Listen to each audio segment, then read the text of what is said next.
Di era digital, kita hidup dalam banjir informasi. Setiap detik, jutaan berita, opini, dan komentar melintas di layar kita.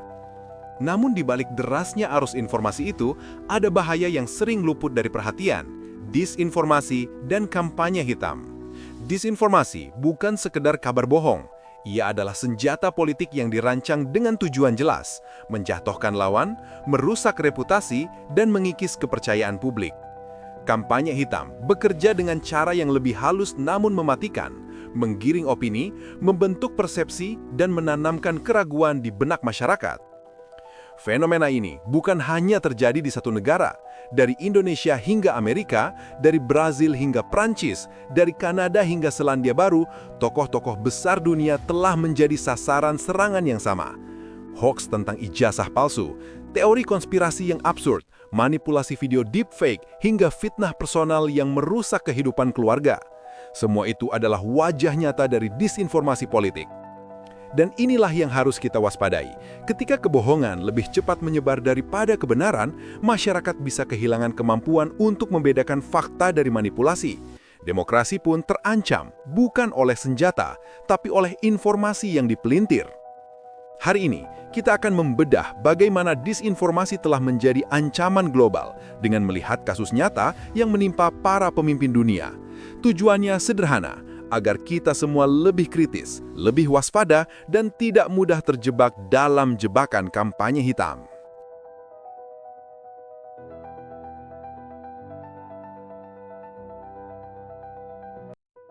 Prabowo Subianto, salah satu tokoh politik paling kontroversial di Indonesia, tidak pernah lepas dari serangan kampanye hitam. Salah satu bentuk paling mencolok adalah penggunaan teknologi deepfake, video manipulatif yang menampilkan dirinya seolah-olah berjanji akan membebaskan seluruh utang rakyat. Video itu viral, dibagikan ribuan kali, dan memicu perdebatan sengit. Padahal konten tersebut sepenuhnya palsu. Selain itu, muncul pula hoaks yang menggambarkan Prabowo akan membekukan DPR dan MPR jika berkuasa. Narasi ini sengaja dimainkan untuk menimbulkan ketakutan, seolah ia akan membawa Indonesia ke arah otoritarianisme. Polanya jelas, serangan diarahkan pada reputasi dan kredibilitas dengan memanfaatkan isu sensitif yang mudah memicu emosi publik. Kasus Prabowo menunjukkan bagaimana kampanye hitam tidak lagi sekedar berupa selebaran atau gosip politik. Kini, dengan teknologi digital, manipulasi bisa dibuat begitu meyakinkan hingga sulit dibedakan dari fakta. Inilah wajah baru disinformasi, serangan yang memanfaatkan visual trust, kepercayaan masyarakat terhadap apa yang mereka lihat dan dengar. Pesan pentingnya, jika sebuah video atau berita terdengar terlalu sensasional, terlalu bombastis atau terlalu menakutkan, besar kemungkinan itu adalah bagian dari kampanye hitam. Masyarakat harus belajar mengenali pola ini agar tidak menjadi korban manipulasi.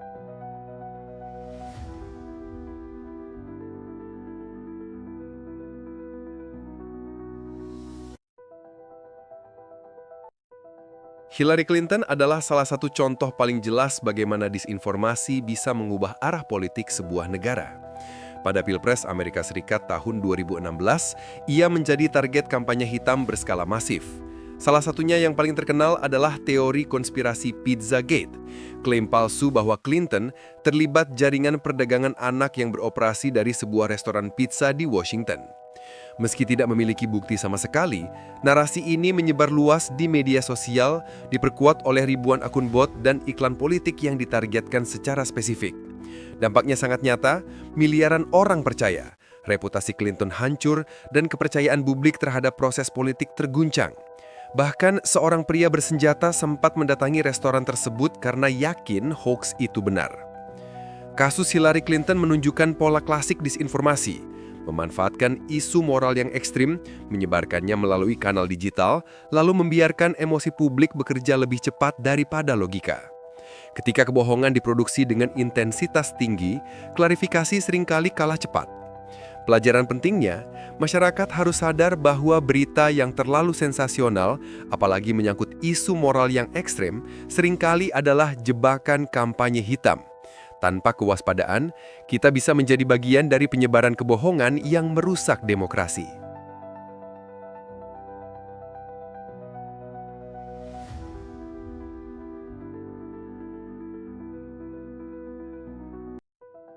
Dari Brazil, Jair Bolsonaro menjadi contoh bagaimana seorang tokoh politik bukan hanya korban, tetapi juga pelaku disinformasi.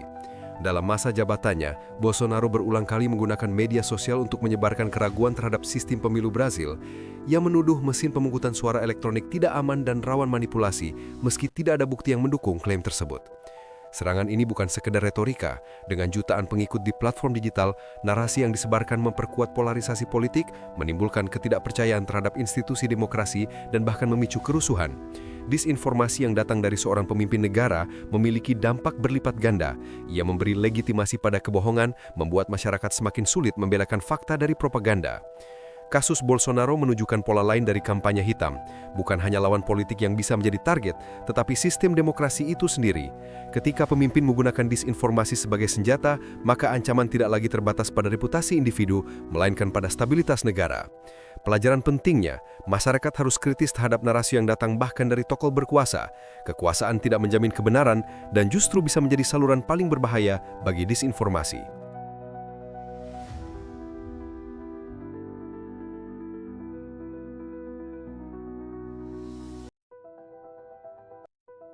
Di Kanada, Perdana Menteri Justin Trudeau menghadapi serangan kampanye hitam yang lebih personal. Disinformasi diarahkan bukan hanya pada kebijakan pemerintahannya, tetapi juga pada citra pribadinya. Narasi yang berulang kali dimainkan adalah bahwa Trudeau hanyalah produk dinasti politik dan pencitraan belaka, seolah-olah ia tidak memiliki kapasitas kepemimpinan yang nyata. Serangan ini diperkuat dengan framing negatif di media sosial, potongan video yang dipelintir, dan komentar yang disengaja dikemas untuk melemahkan kepercayaan publik. Polanya jelas, membangun persepsi bahwa Trudeau tidak layak memimpin, bukan dengan fakta kebijakan, melainkan dengan manipulasi opini. Dampaknya terasa besar. Disinformasi semacam ini menimbulkan tekanan politik dan sosial yang luar biasa, hingga akhirnya Trudeau memutuskan mundur dari jabatannya. Kasus ini menunjukkan bahwa kampanye hitam tidak selalu berupa fitnah ekstrim atau teori konspirasi, tetapi bisa juga berupa narasi berulang yang perlahan mengikis legitimasi seorang pemimpin. Pelajaran pentingnya, masyarakat harus mampu membedakan kritik yang berbasis fakta dengan serangan yang hanya mengulang stigma. Jika tidak, kita bisa ikut terjebak dalam permainan opini yang sengaja diciptakan untuk melemahkan kepercayaan terhadap pemimpin.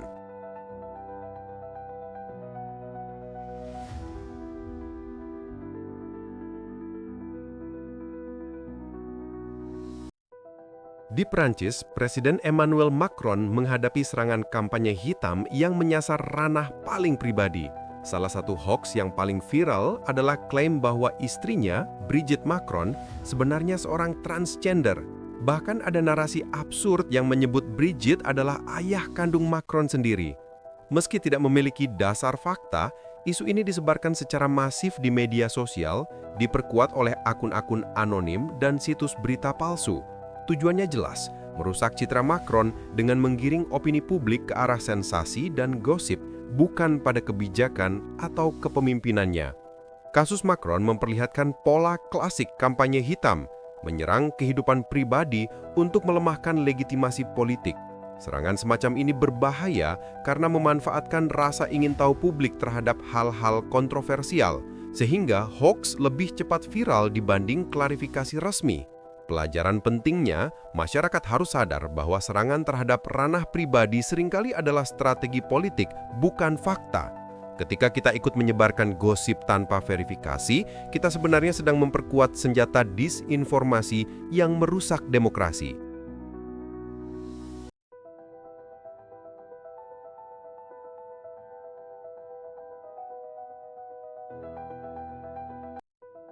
Jacinda Ardern, Perdana Menteri Selandia Baru yang dikenal dengan kepemimpinan empatik dan humanis, juga tidak luput dari serangan disinformasi.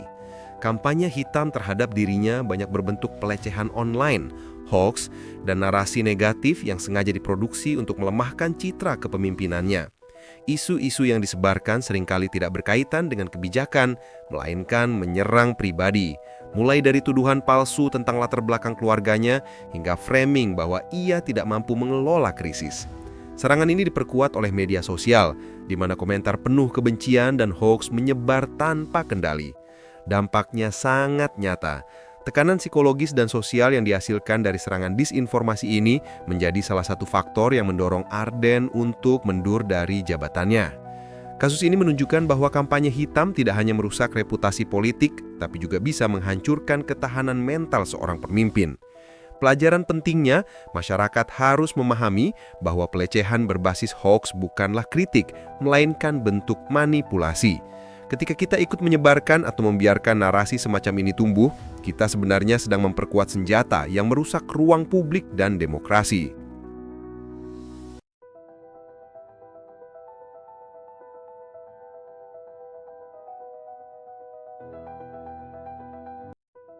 Sebagai Presiden Indonesia, Joko Widodo atau Jokowi menjadi salah satu tokoh yang paling sering diserang dengan kampanye hitam.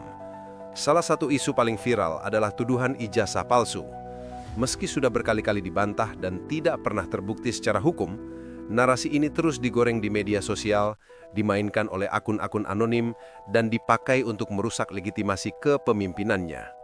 Selain itu, Jokowi juga kerap menjadi sasaran hoaks terkait kebijakan ekonomi dan proyek infrastruktur.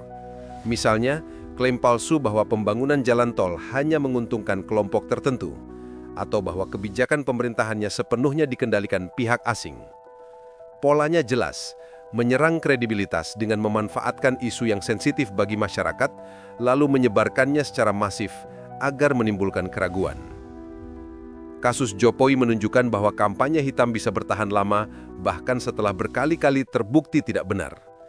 Inilah kekuatan disinformasi. Ia tidak membutuhkan fakta, hanya butuh pengulangan dan amplifikasi untuk membentuk persepsi. Pelajaran pentingnya, masyarakat harus menyadari bahwa hoaks yang terus diulang bukan berarti benar. Justru pengulangan adalah strategi utama kampanye hitam. Dengan literasi digital dan sikap kritis, kita bisa menghentikan siklus kebohongan yang merusak kepercayaan publik.